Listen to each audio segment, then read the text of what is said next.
खबर है मैं खुश आमदेद, मेरे साथ आरफ मीत भट्टी साहब, तैयार मलिक साहब और मैं हूं सैयद काजी। नाज़रीन, अभी ये खबर आई है कि मौलाना फजलुर रहमान की फिर एक दफ़ा टेलीफोनिक गुफ्तगू हुई है नवाज शरीफ साहब से, और ये मुबैना तौर पर कहा जा रहा है कि पीपल्स पार्टी को PDM से अलहदा करने की बातें हो रही हैं और कुछ तंजिया फ़िक्रे भी सामने आ रहे हैं। इस हवाले से देखेंगे। साथ ही मरीम नवाज साहबा को पता ना 100 कनाल अराजी के ज़िम्मन में 26 तारीख को तलब कर लिया गया है, तमाम रिकॉर्ड लाने को की हदायत की गई है, और ये बताया जा रहा है कि आहद चीमा साहब उस वक्त LDA के चेयरमैन थे, वो भी क्या इसमें मुलव्वस हैं। वज़ीर-ए-आज़म एक बार फिर काबीना में तब्दीली और रद्द-बदल, क्या इससे कोई फ़र्क पड़ेगा? काजी फाइज़ ईसा साहब बड़े मुअज़्ज़ज़ जज सुप्रीम कोर्ट के, उन्होंने खुल के बातें करनी शुरू कर दी हैं, और आज फिर उन्होंने जो है ज़ाहिर है वो एक वेंटेज पॉइंट से चीज़ों को देख रहे हैं, मगर हम थोड़ा सा चूँकि वो पटिशनर है, इस हवाले से हम इस पर बात करेंगे कि उन्होंने क्या गुफ्तगू की और क्या हालात दोबारा लॉकडाउन की तरफ जा रहे हैं। भट्टी साहब, आप हैं इस्लामाबाद में, इक़्तिदार के ऐवानों के बड़े करीब हैं, ये फरमाएँ कि जनाब ये एक तो 2 केस हो गए, साथ पीपल्स पार्टी को क्या अब निकालने की बात हो रही है? अब ज़ाहिर है प्रैक्टिकली तो फ़ायदा नहीं है पीपल्स पार्टी का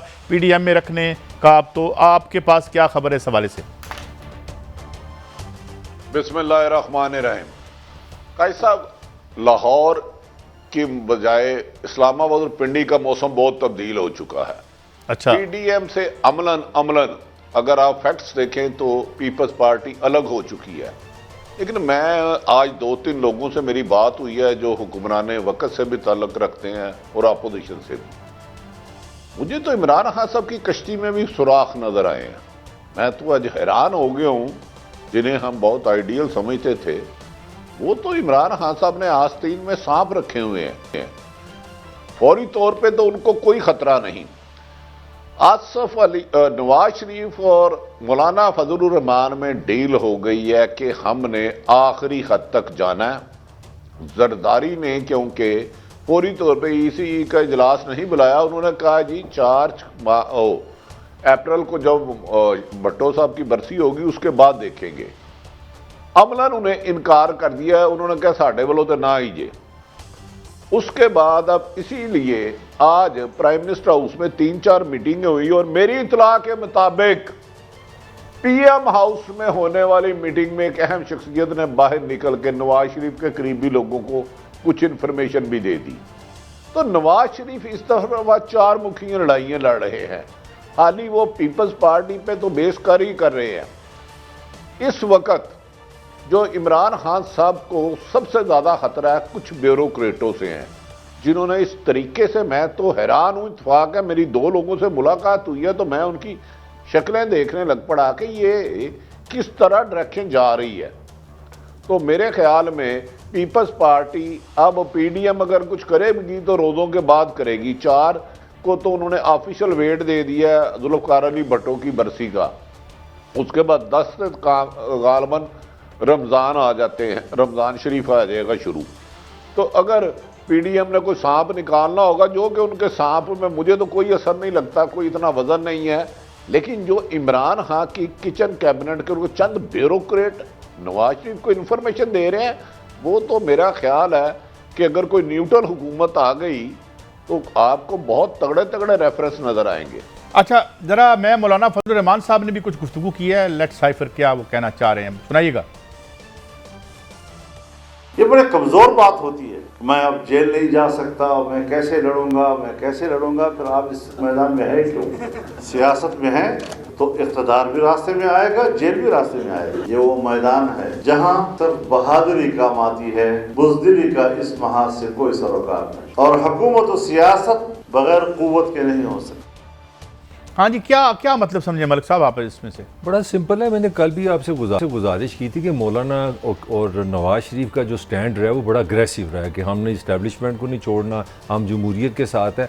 अब उनके लिए कोई आगे कुछ बचा ही नहीं है। अब वो दोनों, मैं सब कहना ये चाह रहा हूँ कि नवाज शरीफ और मौलाना इस अजाब में फंस गए। अगर जरदारी सारा कुछ करेगा, अगर जरदारी हाँ करे तो हम जिंदा हैं, जरदारी ना करे तो हम जिंदा हैं। अब टाइम टू प्रूफ है, और मौलाना क्योंकि डेस्परेट है, मौलाना पीपल्स पार्टी को फारिग करने का फैसला है। उन्होंने खुल के कह दिया, ये जो आज का मैसेज है इनडायरेक्ट है, मगर ये बड़ा ही डायरेक्ट मैसेज है। डायरेक्ट मैसेज है कि जनाब अगर आपने लड़ना है, जो आपने स्टेटमेंट्स दी हैं, आपने नाम लिए हैं, आपने जलसों में उन लोगों का जिक्र किया जो इस माशरे में 70 साल कभी नहीं हुआ, तो अब टाइम आ गया, फिर जेल चले आए, आमने सामने हो जाए, सीधी सी बात है। ये तो जेल मतलब अब सोशल बेस तो है नहीं, भी सोशल बेस हो ना हो, ये पॉलिटिकली भी मर जाएंगे। क्योंकि मेरा आर्गूमेंट यही है कि अगर इन्होंने कुछ अमली तौर पे ना किया तो ये साबित होगा कि पीडीएम जो है एक टॉक शो और मीडिया की एक पॉलिटिकल सारी मूवमेंट थी, उसके लिए रियलिटी के लिए इनको कुछ ना कुछ करना पड़ेगा। अच्छा भट्टी साहब, एक तरफ तो ये आप तो इस पर जरा कमेंट कर दें, ये जो मलिक साहब ने बात की है कि क्या अब उनके पास जलगार हो के अलावा कोई ऑप्शन नहीं है, और जलगार में ताकत कितनी है? वो कह रहे हैं जी ताकत है, ताकत तो अवाम की होती है, और दूसरी माल की ताकत तो उनमें है, अवाम वाली तो मुझे सवालिया निशान लगता है। दूसरा ये बताएं, 1500 कनाल अराजी का केस भी खुल गया है, इस हवाले से इन दोनों सवालों का जरा थोड़ी रोशनी डाल दीजिएगा। अच्छा काजी साहब, मौलाना तो जेल की हवा खाए हुए उन्हें बहुत ज़्यादा अरसा हो गया, उसके बाद उन्होंने हुकूमतों की हवा ही खाई है, इक़्तिदार की ही मौजें लूटी हैं, कश्ती में इक़्तिदार के ही सवार रहे, चाहे वो उनके असूली मुखालफ हो या असूली हकदार हो। उनका तो कोई नैरेटिव है ही नहीं। उनका तो नैरेटिव है मैनू हुकूमत जबा जो मर्जी हो जाए, चाहे उनका ज़ाती दुश्मन हो या मुल्की दुश्मन हो, उनको तो इससे गर्द नहीं। मरियम नवाज इस वक्त डेस्परेट हो चुकी हैं, और कल रात जो उन्होंने गुफ्तगू की है कि अनबिलीवेबल है। अभी आप जस्टिस फ़ाहिद ईसा साहब की बात कर रहे थे, मैं आज कुल उनके लोगों से भी मिला हूँ। फ़ाहिद ईसा साहब तो कुछ भी नहीं कह रहे, मुझे तो ऐसा लग रहा है वो बातें तो मरियम भी कह रही हैं, सेम अनबिलीवेबल सी सूरत हाल है। मैंने आपको एक चीज़ बता दी है कि आप जैसे अभी कह रहे हैं कि मौलाना फजलुर रहमान फिलहाल तो ठंडे पड़ गए हैं, मीडिया पर टॉक शो पर सुल्तान राय की बड़के लगाएंगे, छड़ांगे नहीं असी फलां कर देंगे, ये कर देंगे। प्रैक्टिकली फौरी तौर पर कुछ करने की पोजीशन में नहीं है, क्योंकि नून लीग में भी इख्तलाफात ज़रूरत से ज़्यादा बढ़ते जा रहे हैं। लेकिन इमरान खान की आस्तीन के सांप, मेरा ख्याल है जैसे ही थोड़े से हालात ने करवट ली तो खान साहब के लिए बड़े नुकसानदेह है। खान साहब की 22 साल जदोजहद को उनके इर्द गिर्द चंद सियासतदान और ब्यूरोक्रेट जो नवाज शरीफ की आंखें भी तारे रहे थे, वो तो ट्रिपल गेम खेल रहे हैं। वो तो खान साहब मेरा ख्याल है इसलिए बच रहे हैं कि मेरी जाती ख्याल है। अच्छा भट्टी साहब, नवाज शरीफ और मरियम पे क्रॉस लग चुका है। भट्टी साहब, एक तो मैं थोड़ी सी ज़रा वजाहत कर दूँ, एक तो कोई 1400 प्लाट्स हैं जो शहबाज शरीफ साहब के खुल रहे हैं, जो उन्होंने अपने यतीमों के और ये बेकसों बेनवाओं के प्लाट थे जो कि बड़े रऊसा को दिए गए हैं मुबैना तौर पर, वो केस खुल रहा है। 1500 कनाल के हवाले से कहा जा रहा है कि ये मिली भगत है, इसमें उस वक्त के DCO आहद चीमा भी थे और नूरुल अमीन मैंगल साहब भी इसमें शामिल थे। इसके एरिए को जो है ये चीज़ें सामने आ रही हैं। तो एक तरफ तो केस भी खुल रहे हैं, दूसरी बात मलिक साहब ये कह रहे हैं कि जी वो उनके पास अब जेलों में जाने से तो क्या फ़र्क पड़ेगा, जेलों में जाने से क्या कोई तहर्रुक पैदा होगा? अवाम में तो कोई इनके पीछे निकलने वाला नहीं है। 1400 फ्लैट तो नहीं, 14,000 कनाल भी जगह हो सकती है माजी में, इसमें दो राय कोई नहीं है। आपको याद होगा कि एक इस्लामाबाद लाहौर होटल में शराब का केस था। आज मैंने इस्लामाबाद हेडक्वार्टर से चेक कराया, वो फाइल तो वैसे की वैसी है। वो तो विद इन 5 मिनट आपके अहम तरीन पंजाब की शख्सियत अरेस्ट हो सकती है, विद इन 5 मिनट। मैं 5 मिनट भी ज्यादा दे रहा हूं जिस दिन कोई न्यूट्रल नैप पंजाब की हुकूमती शख्सियत तो भाई डॉक्टर हील, मैं हुकूमती शख्सियत कह रहा हूँ, और जीरे सब्जे वाली अपोजिशन तो रोजाना पकड़ी जा रही है, रोजाना छोड़ी जा रही है। वो तो काम छोड़ दे, उन्होंने तो छक्के ही छक्के हैं। और डॉक्टर हील का बयान तो वो एक फंदा बन के लटका हुआ है। ये बड़ी कोशिश कर रहे हैं, एक शहनशाह अकबर नहीं होते थे कि वो बयान को मिसल से गायब कर दिया जाए, लेकिन कुछ चीज़ें जो गायब होके गायब नहीं होने देती, वो उन्होंने उसको संभाल के रखा हुआ है। तो मरियम नवाज की गिरफ्तारी, कैप्टन सफदर की गिरफ्तारी तो मुमकिन है, ये कोई काबिल हैरत खबर नहीं होगी। खबर ये होगी कि जो आज के आला ब्यूरोक्रेट ग्रेड 22 के हैं, जो इमरान खान और नवाज शरीफ की बर वक्त कोशिश कर रहे हैं, जो माजी में अहम तरीन पोस्टों पे रहे, मनपसंद पोस्टों पे रहे, आज भी वज़ीर आज़म के करीब है, वो क्या जाल फैलाते हैं। इमरान खान को इनसे कोई खतरा नहीं, इमरान खान को अपनी टीम से खतरा है। अच्छा मलिक साहब, अब ये 2-3 खबरें और हैं। मिसाल के तौर पर जिस तरह खोखर बरादरान के खिलाफ यहाँ पे जिस तरीके से एक्शन हुआ, इस तरह लिस्टें बनाने का हुक्म दे दिया गया। इसके साथ साथ बहुत से प्लाट साफियों के नाम भी आ रहे हैं, जिनको बहुत सारे प्लाट्स दिए गए हैं, उनको भी अब तश्तज़बाम किया जाएगा, ये कहा जा रहा है। और इसके साथ साथ जो गुंडा अनासर हैं और जो सियासत को फंड करते रहे हैं, बुकिए जो थे, मतलब जो नाजायज़ फरोश से आप कहते हैं या नाजायज़ कारोबार करने वाले, तो ये इसकी क्या टाइमिंग है और उसके क्या असरात होंगे? मैं आपको खबर भी देता हूँ, साथ थोड़ी सी तनकीद भी करना चाह रहा हूँ। खान साहब का मसला ये, खान साहब कोई गेगवाची आदमी नहीं है, एक लीडर है, परसेप्शन है, अंडरस्टैंडिंग है। इमरान खान को पता है दुश्मन दो हैं, एक महंगाई है, एक बेरोज़गारी, दोनों में कुछ नहीं हो रहा। अब लोगों को तालियां लगाने के लिए कुछ देना है। आज उन्होंने बुरदास साहब से मुलाकात की है, उन्होंने कहा है कि जनाब ये जो 1400 प्लाट जो जिसका आपने भी जिक्र भी किया है वो अभी अभी पता लगा है शहजाद अकबर साहब को। हमारे यहाँ पाकिस्तान में ये बहुत खूबसूरती है, जब आप सियासी तौर पर नीचे आ जाएँ तो आज हमारे निज़ाम को पता चल गया कि 1500 किनाल जाती उमरा में भी फ्रॉड हुआ है। आज हमें पता चल गया कि ये 2013 का केस है। आज हमें पता चल गया 2015 में जो लाहौर का मास्टर प्लान बदला था उसके भी पीछे नवाज शरीफ था। अभी सब कुछ हमें पता चला। मैं जो आपको बताना चाह रहा हूँ वो एक, जो इमरान खान साहब कहते हैं मेरी 22 साल की तैयारी ये है कि अब पढ़ो, अब लोगों को पकड़ो, ताकतवर को दोलो। मैं ये नहीं कह रहा वो अच्छा नहीं कर रहे, वो अच्छा कर रहे हैं, मगर वो इसलिए करना चाह रहे हैं कि कुछ परफॉर्मेंस तो नज़र आए। तो आज उन्होंने बड़ा क्रिस्टल क्लियरली वज़ीर आला पंजाब को ये टारगेट दिया है कि भाई ये लोगों के खिलाफ लिस्टें बनाओ और खोकर की एग्जाम्पल को सामने रखो, किसी को मत छोड़ो, कोई स्टे, कोई इस तरह की दो नंबरी नहीं होनी चाहिए, लोगों को मजा आ जाए, उसको भी पकड़ लो, उसको भी पकड़ लो। एक भट्टी साहब, ये जो मलिक साहब बात कह रहे हैं इसमें अगर तो दो नंबरी हुई है, ये प्लाट बांटे गए हैं, अब 2013 से 18 तक तो उनका इख्तियार था, उनको तो हाथ कोई नहीं लगा सकता तो था। निजाम में किधर था? वो तो सोच ही नहीं सकते थे ना, इदारे किधर थे? ये कह रहा हूं ना, इदारे नवाज शरीफ के अंडर थे। तो मैं ये हाँ वो चीफ एग्जीक्यूटिव थे, इदारे नहीं होते, चीफ एग्जीक्यूटिव थे। तो मैं ये कह रहा हूं कि अगर वो पकड़े जाते हैं और उन्होंने ये प्लाट बांटे हैं, बंदर बांट की है, तो फिर ये भी तो एक पॉजिटिव बात नहीं होगी भट्टी साहब? कादी साहब देखिए, माजी की हुकूमत में करप्शन की कोई खबर नहीं है, ये रूटीन थी, उनका मामूल था। लेकिन मेरी बदकिस्मती छोड़े, मैं मलिक साहब की इस बात से मुझे भी इत्फाक करना पड़ा, जब आप गुड गवर्नेंस ना दे सके, महंगाई बेरोजगारी पर काबू ना कर सके, तो इधर उधर की बातें मारते हैं। सिर्फ मुझे ये बता दें, जो लाहौर में कब्जा ग्रुप की फरिश्त खुद हुकूमत ने जारी की थी, उसमें से कितने लोग पकड़े गए हैं? सिर्फ कितने लोग पकड़े गए हैं? साहिवाल हड़प्पा में अरबों रुपए की प्रॉपर्टी अब किसने फ्रॉड किया है? अब मैं कब की नहीं बात कर रहा। अच्छी बात है, इमरान खान साहब यकीनन सफाई चाहते हैं, लेकिन क्या करे, उन्होंने चोरों को चौकीदार बनाया हुआ है, वो अपना हिसाब ले लेते हैं। इससे ज्यादा सैफुल खोखर की जो बात कर रहे हैं ना, आपको अंदाजा नहीं कि उनकी पाकिस्तान में लाहौर में कितनी प्रॉपर्टी है। और इसके अलावा करामत खोकर और 10 लोग जिनको मैं पर्सनली जानता हूं। लेकिन मुझे बता दे, इनकी फरिश्त आया कब्जा ग्रुप की, कितना अरसा हो गया, उनमें से कितने मेन लोग पकड़े गए हैं? मैं आज अच्छा भट्टी साहब, वो तो नहीं पकड़े गए, मुझे ये बताएं कि मरियम साहिबा बात कर रही हैं जी मुतबादल पे काम हो रहा है, उन्होंने एक ट्वीट की है इस हवाले से, तो किस मुतबादल पे काम हो रहा है, इस हवाले से क्या खबर है? और जो फिर उनकी लीक हुई है, ये नाज़रीन आप देख भी सकते हैं, उन्होंने कहा कि जी मुतबादल हो रहा है या कोई रफ टाइम नहीं है, ये तो डिफरेंट ट्वीट है उनकी। मगर भट्टी साहब, क्या मुतबादल पे काम हो रहा है? और वैसे तो करप्ट लोगों को किसी वक्त भी पकड़ लेना गुड गवर्नेंस ही होती है भट्टी साहब। और वो जो लीक हुई है, जो इनकी गुफ्तगू इसहाक डार साहब की और नवाज शरीफ साहब की, मरियम साहिबा की, वो क्या मामला है? कादी साहब, करप्शन हमेशा करप्शन होती है, 20 साल पहले भी की है तो उसे पकड़ा जाना चाहिए, आज भी की है तो पकड़ा जाना चाहिए, इसमें तो इबहाम ही कोई नहीं। मैं इसकी तो वकालत करना गुनाह कबीरा समझता हूँ, जिसको अल्लाह जहन्नमी कहता है। लेकिन मेरी सब मिशन ये है, मरियम मुतबादल का झूठ बोल रही हैं, मरियम पे क्रास है।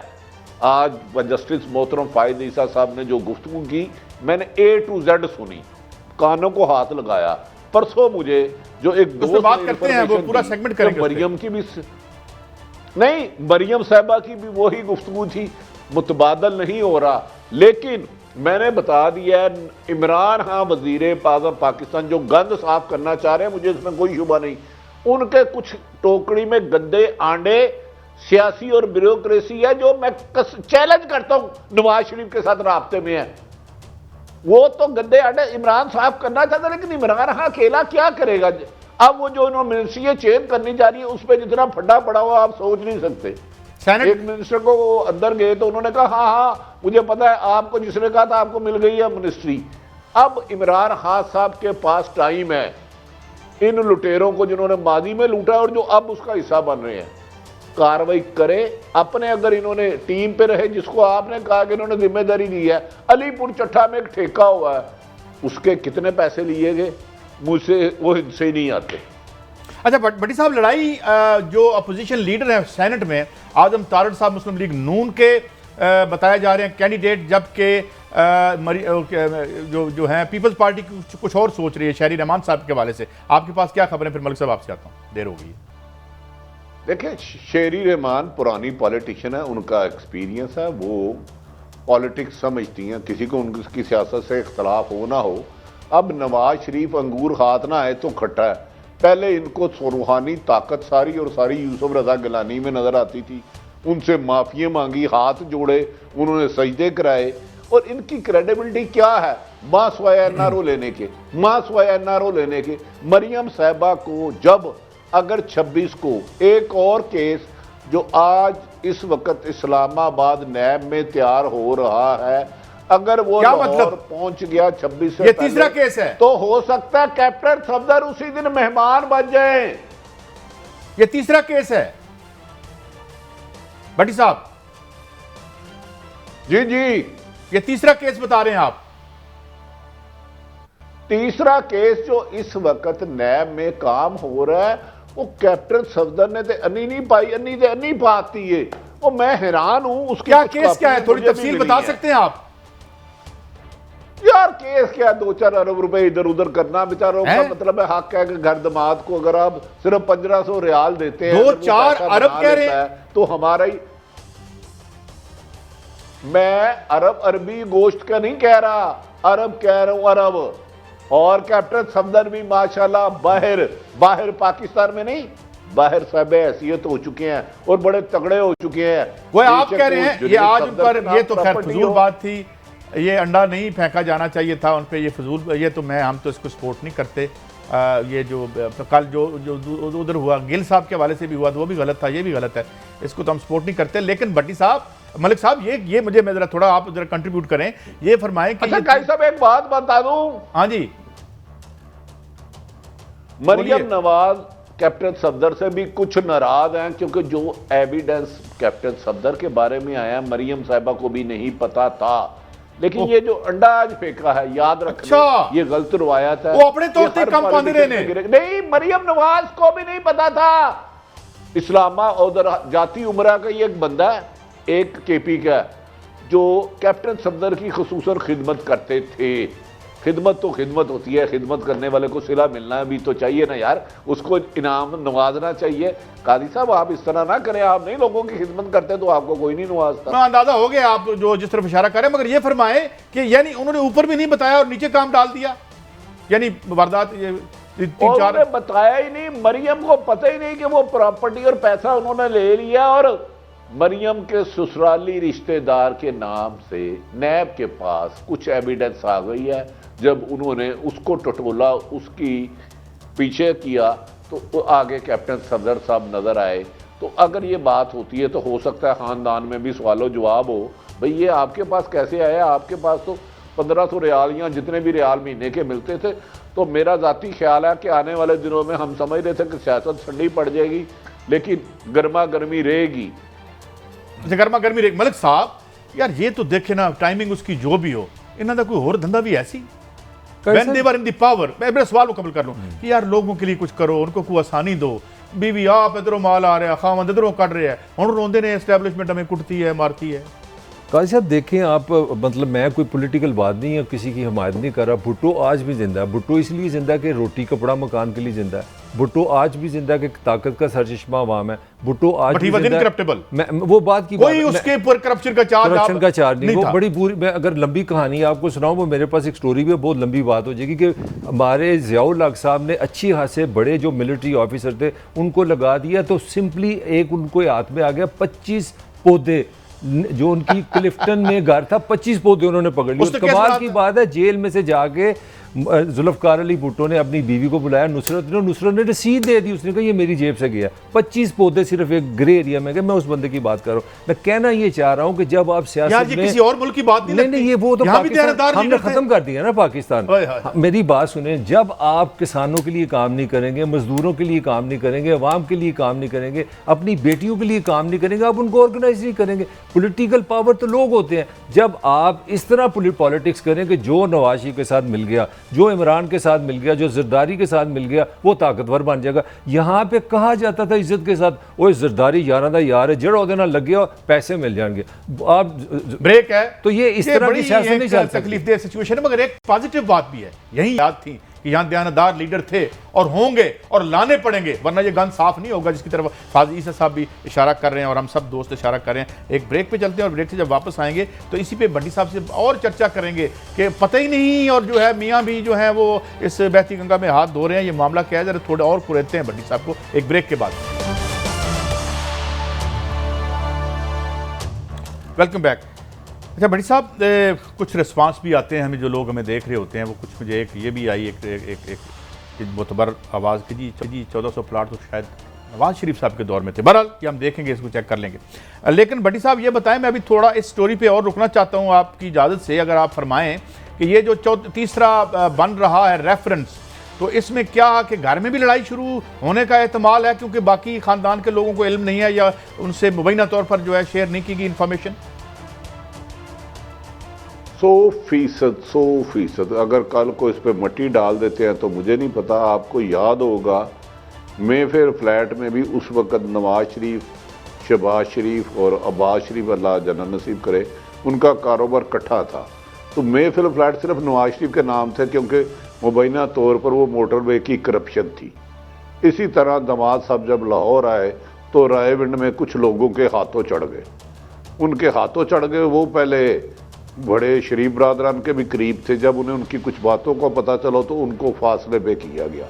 इस दौरान उन्होंने 4-5 अच्छे मुर्गे पकड़े और उनके साथ बाहर, हालांकि अमूमन मुर्गी अंडे देती है, वो मुर्गे भी अंडे देने पे मजबूर हो गए, उन्हें इतना फोर्स किया गया तो उन्होंने भी कुछ बहती गंगा में हाथ जोड़ लिए और पैसे बना लिए। तो अब ये केस जारी कब होगा मुझे नहीं पता। जैसे मैंने कहा ना, आज मैंने इस्लामाबाद में चेक किया कि वो शराब का केस था, उसमें तो ओपन वो डीजी कोई एक्साइज थे वो भी गवाही दे आए थे, प्रिंसिपल सेक्रेटरी भी दे आए थे, और एक चीज़ बताए थे कि पोस्टिंग और ट्रांसफ़र का कितना हिस्सा। तो उन्होंने कहा आपको किसने कहा ये केस बंद हो गया? रोका ज़रूर गया है, हम पे दबाव हुआ है। अब जिसने कहा यकीनन मैं उसका नाम नहीं लूँगा, तो मेरा ख्याल है आने वाले दिनों में गिरफ्तारियों में तेज़ी होगी। लेकिन गिरफ्तारियों के साथ साथ अगर इमरान खान ने अपने आस्तीन के सांप ना निकाले तो शायद अब खबर जो देने लगूं, नेशनल मीडिया की बजाय कुछ जमातें बिमा हुकूमत सोशल मीडिया पे बहुत ज़्यादा इन्वेस्टमेंट करने लगी है। उन्होंने अपने बंदों को कह दिया आप अपना सोशल मीडिया बढ़ाए, उन्होंने कोई फेक अकाउंट व्यूज़ भी लेने शुरू कर दिए। एक उसके ज़रिए आपके अदारे जो आपके मुल्क की सलामती के अदारे हैं उनके खिलाफ जहर उगला जाएगा, और इसको में बहुत बड़ी इन्वेस्टमेंट की जा रही है लंदन से भी और पाकिस्तान से भी। और नेशनल मीडिया की बजाय सोशल मीडिया का अब ज़्यादा दिया जाएगा, उनके व्यूज़ बढ़ाए जाएंगे, उसके सब्सक्राइबर बढ़ाए जाएंगे, और उनके लिए कैबिनेट में क्या तब्दीली आ रही है? कैबिनेट में क्या तब्दीली आ रही है? आप तो इस्लामाबाद में हैं। कैबिनेट में कुछ क्योंकि इस वक्त इमरान खान साहब ये समझ चुके हैं कि हमने टाइम खासा जो गुजार दिया, अब डिलीवरी का वक्त है। यकीनन वो बहुत बेहतर डिलीवर करना चाह रहे हैं, लेकिन उनकी भी कुछ लिमिट है।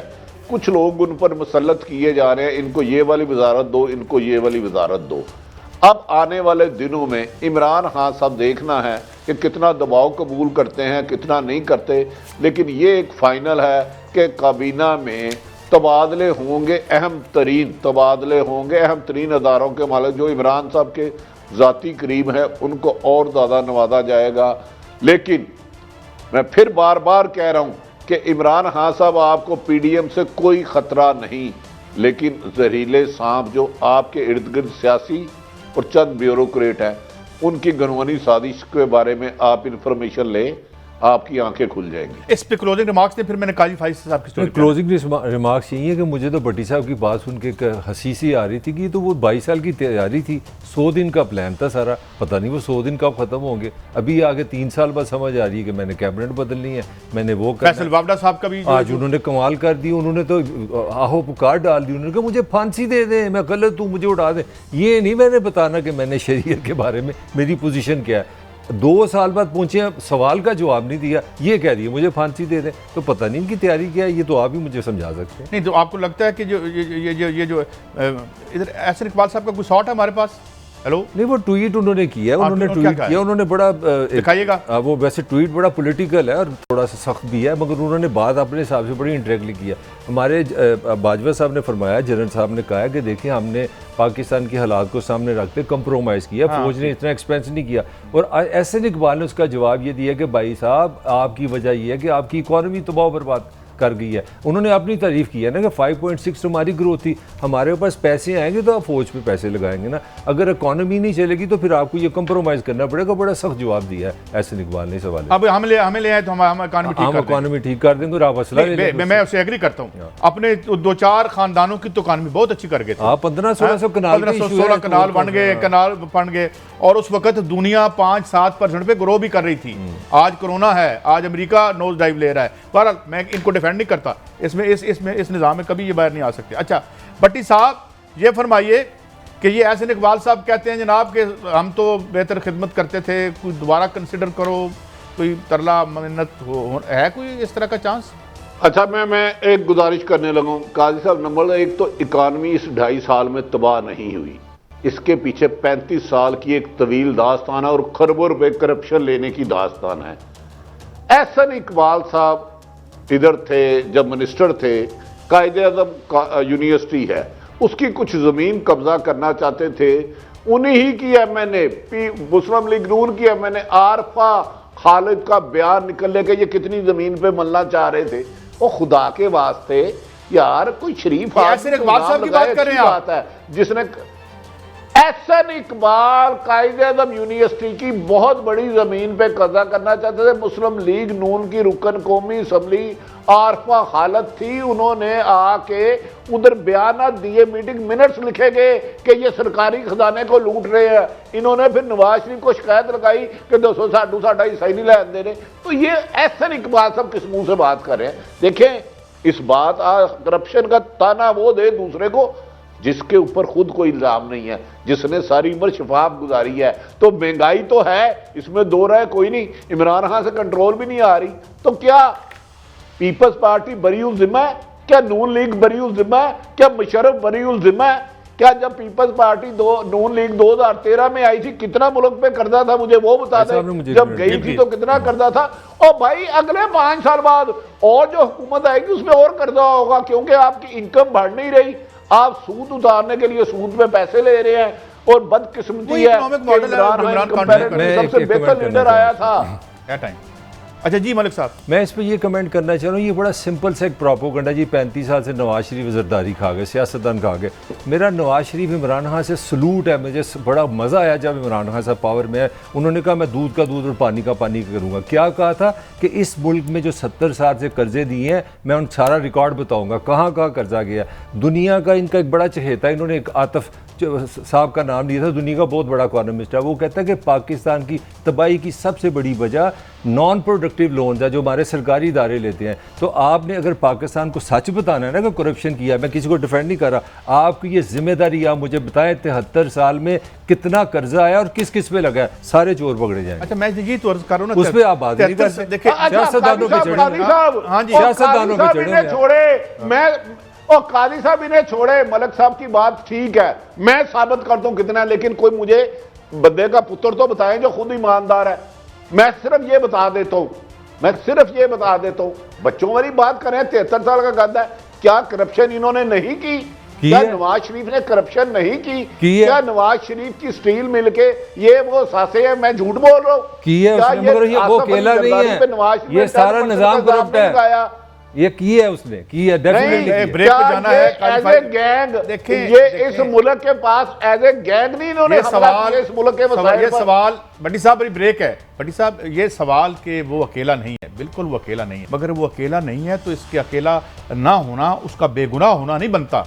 और वो इंपॉर्टेंट पोस्ट पे रहा है, प्राइम मिनिस्टर 3 दफा पैटर्नाइज करता रहा है वो करप्शन को। He is responsible. अगर ये सब मामला ऐसे जैसे मलिक साहब कह रहे, ब्रेक के बाद आते हैं। और ये जो लफ्ज़ गटर का इस्तेमाल हो रहा है हमारी आला अदलिया में, आज उमर अताब दयाल साहब ने भी इस हवाले से कमेंट किया। ये एक तकलीफदेह कहानी है, मगर हमें सुननी पड़ेगी अगर हमने अपने आप को ठीक करना है। एक ब्रेक के बाद। वेलकम बैक नाज़रीन। बड़ी आज खुलकर बात हुई सुप्रीम कोर्ट ऑफ पाकिस्तान में। भट्टी साहब आप भी शायद वहीं थे और जस्टिस उमर अता बंदयाल ने भी एक दफ़ा फाजिल जज साहब ने कहा, जस्टिस काजी फाजिल साहब को कहा कि ज़रा आप अल्फाज के चुनाव में एहतियात बरतें, क्यों उन्होंने कहा कल आपने गटर का लफ्ज़ इस्तेमाल किया, वो भी मीडिया में आया है। अच्छा भट्टी साहब, अब वो ये कह रहे हैं कि जी ज़ाहिर है मुल्क में डिक्टेटरों का रोल रहा है, लेकिन डिक्टेटरों के जो बगल बच्चे थे उनका भी तो रोल रहा है, तो हमें पूरी तस्वीर पूरी नहीं खींचनी चाहिए भट्टी साहब? अच्छा मलिक काजी साहब नहायत अदब एहतराम से, डिक्टेटर का रोल तो रहा है। इधर तो हर आदमी अपनी हैसियत में एक डिक्टेटर है। डिक्टेटर को यूनिफॉर्म का नाम नहीं है, वो तो बड़े वली अल्लाह भी अच्छे बंदे भी हैं। सियासतदान में डिक्टेटर नहीं है और किसी जगह पे नहीं है डिक्टेटर। मैं बताऊं कि 20-20 साल से कौन जलील और रुसवा हो रहा है अदालतों में। मैं बताऊं कि मैंने खुद एक इंसाफ के हसूल के लिए मुल्क की 3 बड़ी ताकतों को वो लेटर लिखा, कोई जवाब नहीं आया। हर आदमी अपनी जात में डिक्टेटर है। डिक्टेटर देखे उंगली वो उठाए जिसका खुद दामन साफ है। यहां आप, मेरी भी एक गुजारिश है कि मेरी भी समाज लाइव चीज है, एक जेन्युइन इशू है। मैं अपने लिए नहीं, मैं अवाम के लिए जा रहा हूं कि क्या ग्रेड 22 का किसी भी इदारे में अफसर है, उसकी सैलरी उतनी है जितनी एक प्रोफेसर की है, जितनी एक डॉक्टर की है। जो मराद उसको मिल रही है उनको मिल रही है। पाकिस्तान तो आपने कभी सूबों में तकसीम किया, कभी आवाम उसको जुबान में तकसीम किया, कभी आला ओहदों में तकसीम किया। आपने तो पाकिस्तान को एक अवाम बनने नहीं दिया। आपने हजूम बना दिए, अपने अपने ग्रुप बना दिए। जो है कि मैं कहता हूँ सहाफत पे हाथ डालोगे तो आज़ादी है, सहाफत खतरे में आ जाएगी। हर बंदे का अदारा खतरे में आ जाता है और मुल्क के खिलाफ साजिशें करते हो, मुल्क की एजेंसियों को गालियां देते हो। अगर इतनी हिम्मत है तो उनका नाम लो कि भाई ये आदमी ने ये गलत काम किया है। मतलब भट्टी साहब उन्होंने तो किसी एजेंसी को गाली नहीं दी। अच्छा, लेकिन मैंने उनकी नहीं बात कर रहा यार काजी साहब। मुझे आप वो सुप्रीम कोर्ट के ऑनरेबल जज साहबान मेरी रेंज से बहुत बाहर है। हाँ। मैं तो अपने लेवल पे बात कर रहा हूं। मैं बात को आगे बढ़ाता हूं मलिक साहब। किस अदारे में कार्टल्स नहीं है? हाँ। मुझे बताया चलो फायद ईसा साहब की मैंने आज एक लफ्ज सुना है, एक लफ्ज पढ़ा 11 दफा। अगर वो सच है तो क्या ये आजाद पाकिस्तान है? अच्छा, मैं बात को आगे बढ़ाता हूं भट्टी साहब। मैं मलिक साहब आपको इन्वॉल्व करता हूं। मेरा बड़ा सादा सा सवाल है। बहुत सी बातें मैं जिनसे बिल्कुल एग्री करता हूं, ये बल्कि सारी बातें मैं इनसे एग्री करता हूं जो काजी फाइज साहब ने कही। मेरा सवाल आपसे ये है कि यहां पर जो बालादस्त तबकात थे, वो सिविलियन ब्यूरोक्रेसी के थे, वो मिलिट्री ब्यूरोक्रेसी के थे, टॉप के बिजनेसमैन थे, ठेकेदार थे, इन सबको छोड़ दें तो बाकी बंदे तो खजल ही हुए यहाँ पे। ऐसी है तो क्या हम उन्हें फिर एज अ क्लास इंडाइट करना चाहिए ना?